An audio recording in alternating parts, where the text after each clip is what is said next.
So this section is going to work a little differently than the last few sections of this primer have worked.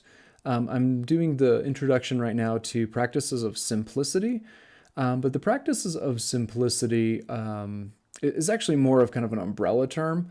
The practices of simplicity that I'm going to do these next couple of videos on are all actually very different practices. They're practiced in different ways, and they're kind of getting at different angles. But the reasons I have them under this kind of umbrella term of practices of simplicity is I think they're all trying to teach us something very similar that I think can be summed up in practices of simplicity. I think all of these practices are different angles, different ways of trying to help us be content with our circumstances, with our material resources, with life as God has given it to us. I think we live very busy lives. We live very hurried lives.